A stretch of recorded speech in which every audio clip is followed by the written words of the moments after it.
after scaling my real estate media business to over $500,000, these are the questions that I get asked the most, and I want to cover them in this video. So let's jump right into it. What camera do I use? Now, I use two different cameras. I do this for time efficiency and also because my photo camera has higher megapixels. My video camera has, better quality, and I like S-Log and all that stuff, and it shoots 4K 60 frames per second. So for my photo camera, I use a Sony a7 IV, and then for video, I use a Sony a7S III with a G Master 16 to 35 millimeter. I also use that lens for photo as well. How much should I charge? Now that's literally up to you, and especially where you live. Where you live has a lot to do with how much you can charge, how much you should be charging. Let's say you live in like a very rural area and not next to a big city, you're probably gonna have to charge a little less. I live next to Houston, so that is my main sales funnel, I guess you can say. So I do charge a little bit more. I really suggest kind of doing some research in your area, kind of look around at the other media people, see what they're charging, and then see what you can be in between that, right? I don't want to be the most expensive and I don't want to be the cheapest. Now, starting out, you are going to have to be a little bit cheaper, but do your market research for yourself. Look up 3 to 5 companies, go get some quotes, and start from there. And then you can just have a conversation with ChatGPT. It's a very good resource for us as photographers and videographers, and kind of ask Chat what you should kind of be at depending on what skill level you're at. What's the best gimbal? Now, my number one gimbal is the Sony. My number one gimbal is the Ronin RS4 Pro. I do have the DJI Ronin 5. I have not opened it yet, but I recommend the Pro because it's carbon fiber. It holds a little bit more. It's better for YouTube style videos. So definitely recommend DJI. I think they make the best products. This is probably the number one question I get, and that is, how do I get my first client? Now, you get your first client by literally just trial and error, right? We have social media at our fingertips these days. You can reach out, cold reach out, but make sure that when you're doing a cold reach out, you aren't trying to sell them on a service, right? You're trying to sell them on a solution. How can you elevate their media? How can you make them appear better online? So agents, they don't really want to be like sold to, like, I'm gonna do a discount at Like, approach it like, I'd love to help you elevate your media. Let me see what I can do for you and see if we could be a good partnership. You really want to present yourself like on the same level as them, not so much as like a service they hire, but as a partner in building their online presence and their marketing. So a few ways you can do this is by just popping over to open houses. If you're good at face-to-face contact, this is going to be a great way to potentially get a client. So you just can pop into an open house. There's going to be an agent there who's either hosting or they're the listing agent. And you can say, hey, I'm just swinging by here. I'm Hannah. I own Hype House Media, and I was just wondering if I could just give you a complimentary reel over this house. I'd love to send it over and show you my work. And 10 out of 10 times, 9 out of 10 times, they're probably gonna say yes. I mean, who wouldn't really want to turn down a free shoot, right? So you can do it that way. Another way, you can reach out on Zillow, on your MLS service that you have in the area. Here in Houston, we have a MLS service called HAR, H-A-R. And so I just go through listings. You can sort them from like 3 to 500,000, 500 to 700,000, whatever you want. And I just kind of go look at what the current media looks like for the agents there that are already listing homes. And then I can reach out to them.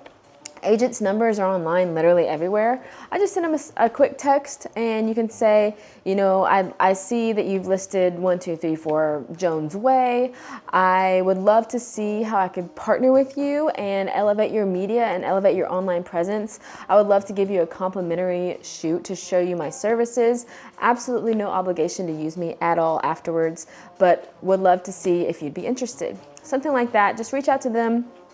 Don't be scared for, rejection. The best thing to do is just go shoot at like a model home or your friend's house who has a nice house, or your house, and just try to have a really strong portfolio so that when you are reaching out to agents and they're asking for samples back, you have something that's like worth showing, that they would want to give you a shot and, try you out. Next question, should I shoot photos or video first? Now, Think of photos as kind of like water, right? Everyone needs it. You need it to live. You need it for your listings, right? And then think of video as like Fiji water, right? It's just kind of like an elevated way for them to present to their clients, hey, this is what I can do for your property. And it wins the agent the listing 10 out of 10 times, right? So I suggest you want to do both. I would suggest doing both, because if you can do both, that's one less person that an agent has to reach out to and schedule, because agents are like on the go all the time. They really want a turnkey service that offers both. So my suggestion is to obviously be good at both, and definitely outsource your photos, okay?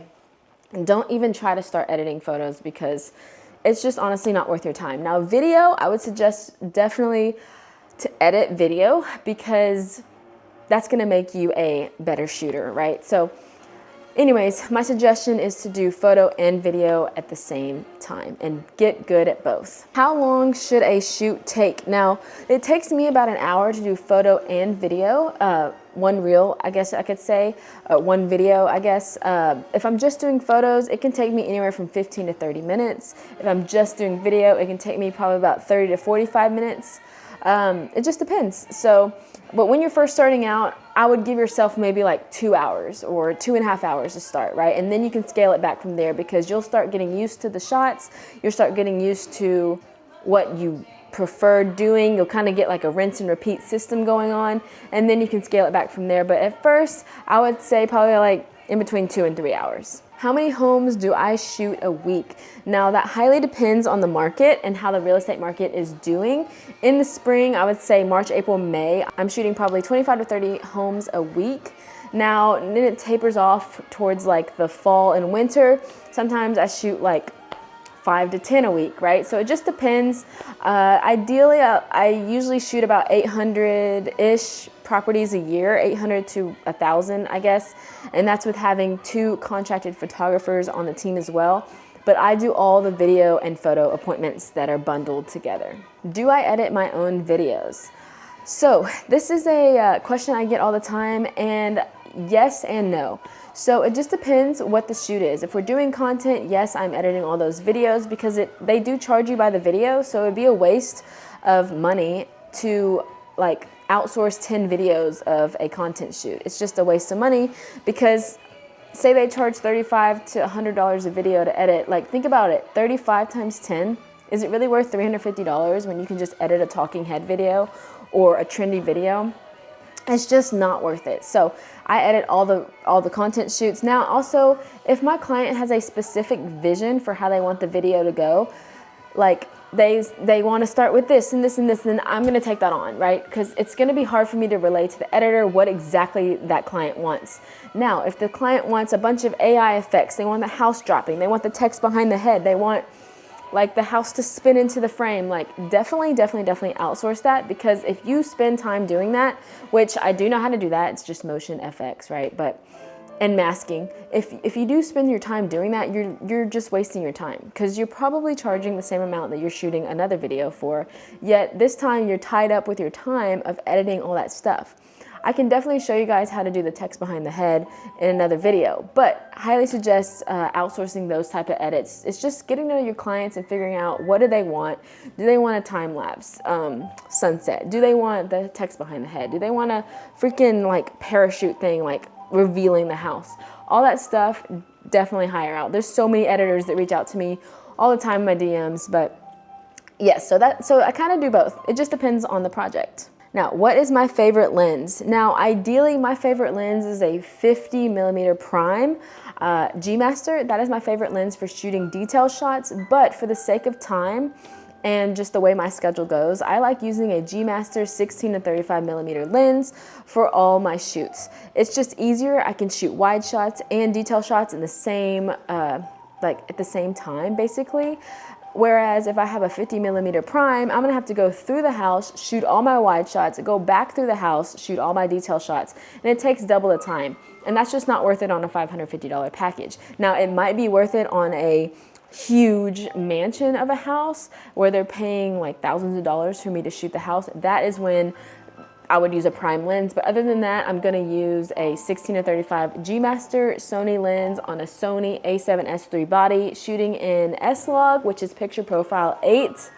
And that's my favorite. Okay, last question is, what's one mistake I wish I avoided? And I think the one mistake I wish I avoided is finding an editor sooner. The reason I even got an editor to begin with is because one weekend I decided to book all these shoots on a Thursday and Friday. It was content, it was listings, it was all the stuff, right? It was Twilight. And that Saturday and Sunday, I ended up with 87 videos to edit.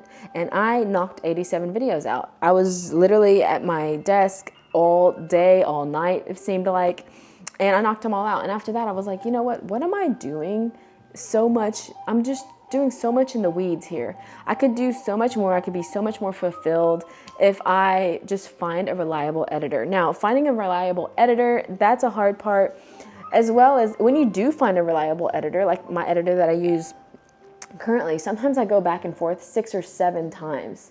Okay, like you still have to be like all hands on deck finding an editor. It's not just like set it and forget it, because at the end of the day, the videos still need your stamp of approval to get sent to the client. Because if you see, oh, you know what, this volume on this song is actually too loud, I can't hear my client talk, or they misspelled a word, which is very common when they're using AI to do the text, when that motion text is going on. That's very common. So then sometimes things will get misspelled, or like the address won't appear at the right time, or my client requested this to pop up at the right time. So what I have to do is go through the video, and each timestamp I am writing comments back to the editors. They hardly ever nail it on the first try. So just because you find an editor does not mean that all your solutions will be fixed. Also, another mistake, I wish I avoided it earlier, is just having a mentor and buying a course and finding someone to train me in person. I did that in 2025. I found a mentor finally. I took the leap of faith. I made that investment, and that really like elevated my whole game. It made me see the real estate media industry in a whole new world. That was probably the best thing I've ever done. YouTube is great for little tips here and there, but hands-on learning is something that I needed to elevate my business. So I do offer hands-on learning. If you are interested, our email is in the bio if you do want that one-on-one training. If you have any questions that I didn't cover, please leave them in the comments below, because I'd love to do this on a more regular basis just so I can help answer questions. It's kind of hard for me to type out questions sometimes when I want to go more into detail. If you enjoyed this video, please like this video, subscribe, as it does help the channel grow.